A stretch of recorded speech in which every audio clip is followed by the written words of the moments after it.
Hello, good evening. എല്ലാവർക്കും എൻ്റെ YouTube ചാനലിലേക്ക് സ്വാഗതം. ഞാൻ പ്രശോഭ് കുമാർ. ഇന്ന് ഞാൻ നിങ്ങളുമായി ഷെയർ ചെയ്യുന്നത് ഒരു ജാപ്പനീസ് ബുക്കിൻ്റെ ഉള്ളടക്കമാണ്.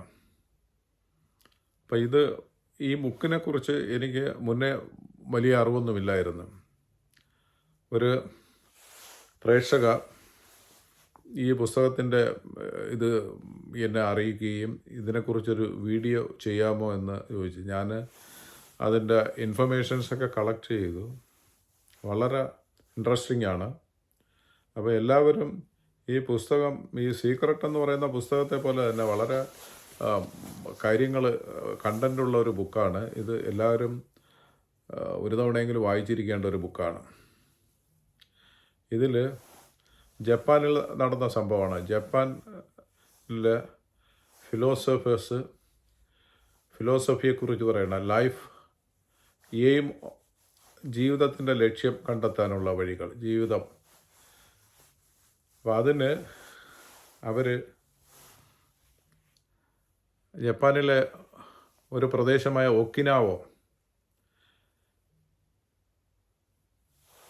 അവിടുത്തെ പ്രത്യേകത എന്ന് പറഞ്ഞാൽ അവിടെ ആളുകളെല്ലാം 100 വയസ്സിന് മുകളിലുള്ളവരാണ്.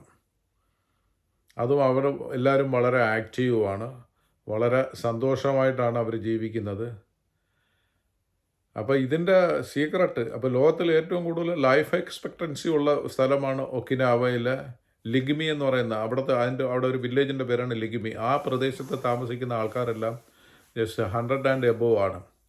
അതും അവർ വളരെ ഹെൽത്തിയാണ്, വളരെ ഹാപ്പിയാണ്. അവർ വളരെ സന്തോഷമായിട്ടുള്ളൊരു ജീവിതമാണ് അവർ ലീഡ് ചെയ്യുന്നത്. അതിൻ്റെ റീസൺ ഫൈൻഡ് ഔട്ട് ചെയ്യുന്നതിനും 2 സ്പാനിഷ് റൈറ്റേഴ്സാണ്. സ്പാനിഷ് റൈറ്റേഴ്സ്, ഒരാളുടെ പേര് ഹെക്ടർ ഗ്രേഷ്യസും ദ സെക്കൻഡ് വൺ ഫ്രാൻസിസ് മൊറാലസും. ഇവർ രണ്ടുപേരും ജപ്പാനിൽ വളരെയധികം ദീർഘകാലം ജീവിച്ചിരുന്നവരാണ്. അവർ അവിടുത്തെ കംപ്ലീറ്റ് ജീവിത രീതികളും അതിനെക്കുറിച്ചൊക്കെ നല്ല രീതിയിൽ പഠനം നടത്തി ഒരു ജോയിൻ്റ് എഫർട്ടായിരുന്നു. ഇവർ രണ്ടുപേരും കൂടെ ചേർന്നാണ് ഇതിൻ്റെ ടിപ്പുകളൊക്കെ കളക്ട് ചെയ്തത്. അങ്ങനെ ഇവർ ഈ ഒക്കിനാവയിൽ പോയി അവിടുത്തെ ജനങ്ങളുമായിട്ട് ഇൻറ്ററാക്ട് ചെയ്തു, അവരെ ഇൻ്റർവ്യൂ ചെയ്തു. എന്താണ് ഇതിൻ്റെ രഹസ്യം? നിങ്ങളിങ്ങനെ ഹാപ്പി ആയിട്ടും ഇത്രയും വയസ്സായിട്ട് നിങ്ങൾ വളരെ ആരോഗ്യത്തോടെ ഇരിക്കുന്നു. അവർ ചോദിച്ചപ്പോൾ അവിടെ നിന്ന് കുറച്ച് ഇൻഫർമേഷൻസ് അവർക്ക് കിട്ടി. അപ്പോൾ അതിനു മുന്നേ key concept featured in the book. അതിൽ പ്രധാനമായിട്ടും അവർ 4 കാര്യങ്ങളാണ് ഈ ബുക്കിൽ ഇത് ചെയ്യുന്നത്. ഒന്നാമത്, കീ കൺസെപ്റ്റ് എന്ന് പറയുന്ന അവിടുത്തെ ആളുകൾ അവർക്ക് പാഷനുള്ള ജോലികൾ മാത്രമേ അവർ ചെയ്യത്തുള്ളൂ. നമ്മൾ ഇപ്പോൾ ഒരു ജോലി ചെയ്യുമ്പോൾ നമുക്ക് ഇഷ്ടമില്ലാത്ത ഒരു ജോലി ചെയ്യുമ്പോൾ അത് നമുക്ക് വളരെ സന്തോഷത്തോടെ ചെയ്യാൻ പറ്റില്ല. സെക്കൻഡ് വൺ, അവർക്ക് ചില കാര്യങ്ങളിൽ അവർക്ക് വളരെ ഇൻട്രസ്റ്റഡ് ആയിരിക്കും. ഇപ്പം പറഞ്ഞാൽ ഡ്രൈവിങ് ചിലർക്ക് ഇൻട്രസ്റ്റ് കാണും, ചിലർക്ക് കാർപ്പൻറ്റർ വർക്ക് ഇൻട്രസ്റ്റ് കാണും. അവർക്ക് ആ മേഖലയിൽ ഇൻട്രസ്റ്റ് ഉള്ള, അവരുടെ പാഷൻ മനസ്സിലാക്കിയിട്ട് അവരുടെ സ്കില്ലുകൾ ആ മേഖലയിൽ ഡെവലപ്പ് ചെയ്തിട്ട് അങ്ങനെയുള്ള അവർക്ക് ഇഷ്ടമുള്ള ജോലികളിൽ അവർ വ്യാപൃതരായിരിക്കും. അപ്പം അങ്ങനെ വരുമ്പോഴത് അവർക്ക് ആ ജോലി എന്ന് പറയുന്ന ഒരു പ്രശ്നമേ അല്ല. ജോലി സ്ഥലത്ത് പോകണത് അവർ സന്തോഷത്തോടെ ആയിരിക്കും പോണത്. അപ്പോൾ മൂന്നാമത്തെ എന്ന് പറയുന്നത്, അവർക്കൊരു മിഷൻ ഉണ്ടായിരിക്കും. ജീവിതത്തിൽ എന്തെങ്കിലും മറ്റുള്ളവർക്ക് വേണ്ടി ചെയ്യണം. അപ്പം നമ്മൾ പറയത്തില്ല, നമ്മൾ ഇത്രയും നാൾ ഭൂമുഖത്ത് ജീവിച്ചിരുന്നിട്ട് എന്തെങ്കിലുമൊക്കെ നമ്മുടെ ആഫ്റ്റർ ഡെത്ത് നിങ്ങൾ ഒരു ലെഗസി അല്ലെങ്കിൽ നമ്മൾ എന്തെങ്കിലും ഈ സമൂഹത്തിൽ. അപ്പോൾ അതുകൊണ്ട് അങ്ങനെ അവർക്ക് ഒരു മിഷൻ ഉണ്ടായിരിക്കും. പിന്നെ ഫോർത്ത് കീ ഫാക്ടർ എന്ന് പറയുന്നത്, അവർക്കൊരു ജോബ് ഉണ്ടായിരിക്കും. അവരൊക്കെ day to day expenses meet ചെയ്യുന്നതിന്. അപ്പോൾ ഇത്രയും കാര്യങ്ങളെല്ലാം കൂടെ ഒത്തു വന്നെങ്കിൽ മാത്രമേ അവർക്ക് ഈ സന്തോഷമായിട്ടിരിക്കുക. അപ്പം ആ ഒരു ബാലൻസ്ഡ് ലൈഫായിരിക്കും. അല്ലാതെ ഒന്നുണ്ട് മറ്റതില്ലെങ്കിൽ, ഇപ്പോൾ അവർക്ക് ഡേ ടു ഡേ എക്സ്പെൻസസിൽ അവർക്ക് ഇൻകത്തിൽ ഷോർട്ടേജ് വരികയാണെങ്കിൽ അവർക്ക് ആ മറ്റുള്ള കാര്യങ്ങളിൽ ഫോക്കസ് ചെയ്യാൻ പറ്റില്ല. അപ്പോൾ ഇത്രയും കാര്യങ്ങൾ ആ ജാപ്പനീസ് ഫിലോസഫിയിൽ ഇത് പറയുന്ന കാര്യങ്ങൾ, ഇത് ഒരു ഹാപ്പി ലൈഫ് ബിൽഡപ്പ് ചെയ്യുന്നതിന് ആദ്യം നമുക്ക് ഇഷ്ടമുള്ള ജോലി തിരഞ്ഞെടുക്കുക. ദെൻ നമുക്ക് ഇഷ്ടമുള്ള സ്കില്ലുകൾ ഡെവലപ്പ് ചെയ്തെടുക്കുക. ദെൻ നമ്മളെ മിഷൻ, നമ്മളെ ജീവിതത്തിൽ നമുക്കൊരു ലക്ഷ്യം, നമ്മളെന്തെങ്കിലും സമൂഹത്തിനോ മറ്റുള്ളവർക്ക് വേണ്ടി ഒന്ന് ചെയ്യണമെന്നുള്ള ഒരു ഇതോടുകൂടി ജീവിക്കുക. അടുത്ത നമുക്ക് ഒരു ജോലി, എംപ്ലോയ്മെൻറ്റ് ഈസ് ഇമ്പോർട്ടൻറ്റ്. അടുത്ത ലെസൺസ് ഫ്രം ദ ഒക്കിനാവയിൽ ഇവർ പോയിട്ട് അവിടെ നിന്ന് കാര്യങ്ങളൊക്കെ കളക്ട് ചെയ്തു. ഈ ജസ്റ്റിൻ്റെ ഓതേഴ്സ് 2 of them അവർ പോയി ഒക്കിനാവയിലെ ലിഗിമി എന്ന ഒരു വില്ലേജിലായിരുന്നു, ആ പ്രദേശമായിരുന്നു ഒക്കിനാവ എന്ന് പറയുന്ന പ്രദേശത്തെ ലിഗിമി എന്ന വില്ലേജത്തിൽ ഇവർ പോവുകയും അവരുടെ അടുത്ത് ചോദിച്ച് അവരുടെ എന്താണ് നിങ്ങളുടെ കാര്യങ്ങൾ അവരെ ഇൻ്റർവ്യൂ ചെയ്തപ്പം കിട്ടിയ ആൻസേഴ്സാണ് ഈ ബുക്കിൽ പറഞ്ഞിരിക്കുന്നത്. അവരുടെ ഹാപ്പിനെസ്സിൻ്റെയും അവരുടെ ഹെൽത്തിൻ്റെയും അതിൻ്റെ സീക്രട്സ് അവർ തന്നെ പറയുകയാണ്. ഒന്നാമത് അവർ പറയുന്നത് ഹരഹാഷി ബു, ഒരു ജപ്പാനീസ് വേർഡാണ്. ഹരഹാഷി ബു എന്ന് പറഞ്ഞാൽ അവർ മിതമായി ഭക്ഷണം കഴിക്കുന്നവരായിരുന്നു. അങ്ങനെ വയറ് നിറച്ചൊന്നും അവർ ആഹാരം കഴിക്കില്ല. അത് ഒരു ടിപ്പായിരുന്നു, അവരുടെ ഹെൽത്തിൻ്റെ ഒരു ടിപ്പ്. മിതമായി ആഹാരം കഴിക്കുന്ന ഒരു 80% അപ്പുറം എന്ന് പറയാൻ ഫുൾ വയറ് ആഹാരം കഴിക്കില്ല.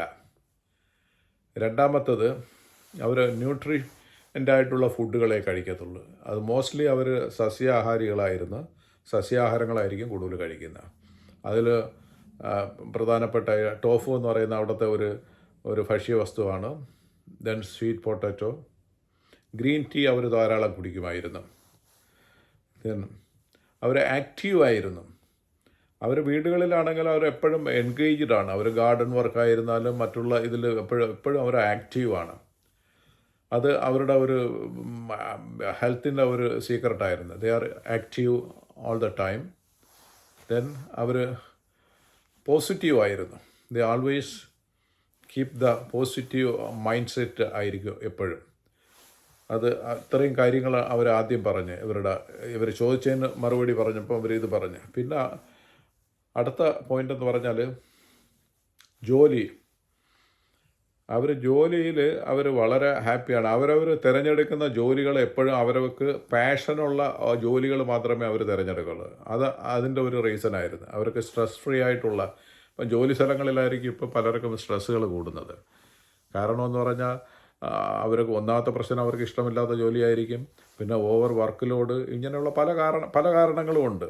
നമ്മൾ ഇപ്പോൾ വിദേശ രാജ്യങ്ങളിലും മറ്റുമൊക്കെ പലരും പല ക്വാളിഫിക്കേഷൻ ഉള്ളവരൊക്കെ പോകുന്നത് ഇനീഷ്യലി അവർക്ക് വലിയ പ്രശ്നങ്ങളായിരിക്കും. കാരണം അവർ പഠിച്ച ഇതുമായിട്ട് ബന്ധമില്ലാത്ത ജോലികളിലൊക്കെ പ്രവേശിക്കേണ്ടി വരും. അപ്പോൾ അത് അവർക്ക് എന്ന് പറഞ്ഞാൽ ഒരു ഹാപ്പി കൊണ്ട് അവർ ആ ജോലി ചെയ്യില്ല. അവർക്ക് ഹാപ്പിനെസ്, ഒരു പാഷൻ കാണില്ല. അപ്പോൾ അവിടെ ചെന്നിട്ട് അവർക്ക് സർവൈവ് ചെയ്യണം. ഒരു ജോലി ഉണ്ടെങ്കിൽ, ഇൻകം ഉണ്ടെങ്കിലേ പറ്റത്തുള്ളൂ.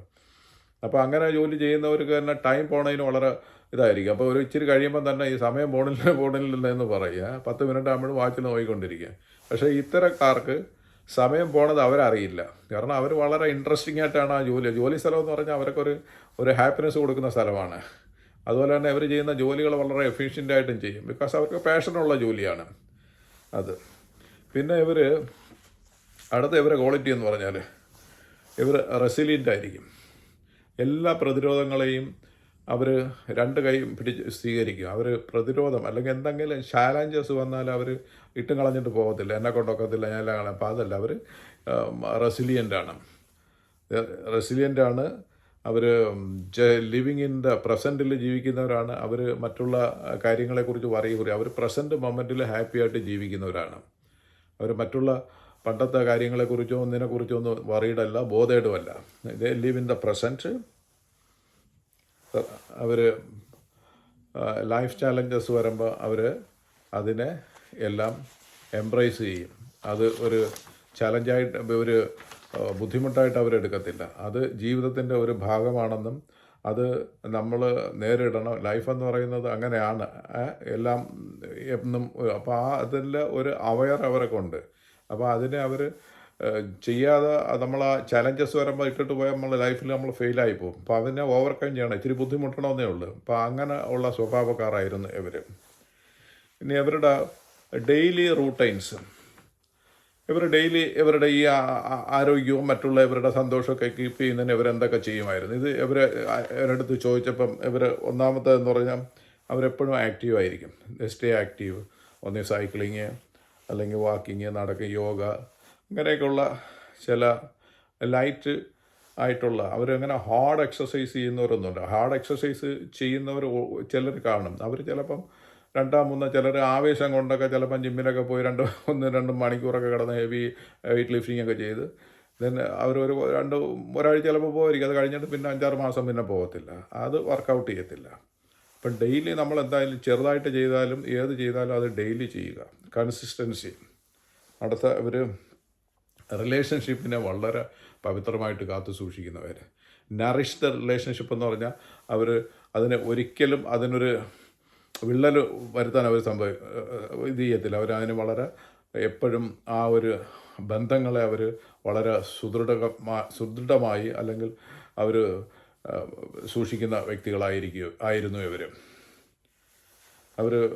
അടുത്ത ഇവരുടെ ഡെയിലി റൂട്ടീനിൽ വരുന്നതാണ് ലേണിങ്.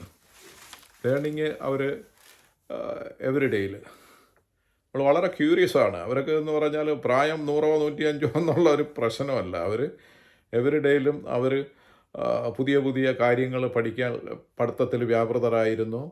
അവർക്ക് പിന്നെ അറിയാനുള്ള ആകാംക്ഷയുള്ളവരായിരുന്നു. അവരുടെ ക്യൂരിയസ് ആയിരുന്നു. അപ്പോൾ അതുപോലെ അവരുടെ മൈൻഡും അവരുടെ ശാരീരികവും എല്ലാം അതിന് അനുകൂലമാണ്. അവരൊക്കെ ഈ പ്രായവും അവരുടെ മറ്റുള്ള ആ പ്രായത്തിന് ആനുപാതികമായിട്ടുള്ള വൈകല്യങ്ങളൊന്നും അവർക്കില്ല. അപ്പം അവർ എവരുടെ ലേൺ ചെയ്യുന്നവരായിരുന്നു. അവർ വളരെ ക്യൂരിയസ് ആയിരുന്നു. ഒക്കെ അവർ ലൈഫിനെ വളരെ കോംപ്ലിക്കേഷനിലോട്ട് കൊണ്ടുപോകത്തില്ല. എന്തൊരു പ്രശ്നങ്ങൾ വന്നാലും അവർ അത് സിംപ്ലിഫൈ ചെയ്ത് ടേക്ക് ഇറ്റ് ഈസി ആയിട്ട് അത് സോൾവ് ചെയ്തു പോണ ആളുകളായിരുന്നു ഒക്കിനാവയിലെ. Then find purpose. അവർ ജീവിതത്തിൽ ഒരു പർപ്പസ് അവരെപ്പോഴും ആ ജീവിതത്തിൽ ആ ഒരു ജോയ് എപ്പോഴും അവർ സന്തോഷമായിട്ടിരിക്കാൻ എന്ന കാര്യത്തിൽ അവർ വളരെ ശ്രദ്ധാലുക്കളായിരുന്നു. എപ്പോഴും ഒരു നിമിഷം പോലും അവർ സ്ട്രെസ്ഫുള്ളായിട്ടോ മറ്റുള്ള ഇതൊക്കെ ആണ് ഇവരുടെ ഈ ജീവിത ദൈർഘ്യം കൂടാനോ ഉള്ള പ്രധാനപ്പെട്ട കാരണം. അപ്പം ഈ പുസ്തകത്തിൽ ഈ പറഞ്ഞിരിക്കുന്ന കാര്യങ്ങൾ നമ്മുടെ ലൈഫിലുമൊക്കെ അത് ഇംപ്ലിമെൻ്റ് ചെയ്യണമെങ്കിൽ നമുക്കും ഇതുപോലെയുള്ള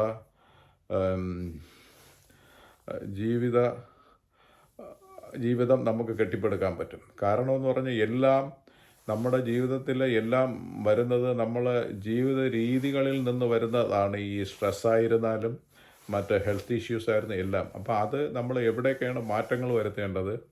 ഇതൊരു നല്ലൊരു റെഫറൽ ബുക്കാണ്. അപ്പോൾ ഇതിലെ കണ്ടൻറ്റുകൾ അവരവരുടെ ജീവിതത്തിൽ ഇത് പ്രാവർത്തികമാക്കുകയാണെങ്കിൽ നിങ്ങൾക്കും ജീവിതത്തിൽ ഇതുപോലെയൊക്കെ സന്തോഷമായിട്ടും ഹെൽത്തി ആയിട്ടും കൂടുതൽ ആളും ജീവിച്ചിരിക്കാൻ പറ്റും. അപ്പോൾ ഇതിലെ കണ്ടൻറ്റ്, ഇതിൽ പറഞ്ഞിരിക്കുന്ന കാര്യങ്ങൾ നിങ്ങൾക്കെല്ലാവർക്കും ഇഷ്ടമായി എന്ന് ഞാൻ വിശ്വസിക്കുന്നു. അപ്പം ഇഷ്ടമായെങ്കിൽ എല്ലാവരും ലൈക്ക് ചെയ്യുക. എന്തെങ്കിലും അഭിപ്രായങ്ങളുണ്ടെങ്കിൽ ആ കമൻറ്റ് ബോക്സിൽ രേഖപ്പെടുത്തുക. അപ്പം ഇതുവരെ ശ്രദ്ധിച്ച് വീഡിയോ കേട്ട എല്ലാവർക്കും നന്ദി, നമസ്കാരം. അടുത്ത ഒരു നല്ലൊരു വീഡിയോ ആയിട്ട് നാളെ ഞാൻ വരുന്നതായിരിക്കും. അതുവരെ നിങ്ങൾക്ക് എല്ലാവർക്കും നന്ദി, നമസ്കാരം. Okay, bye.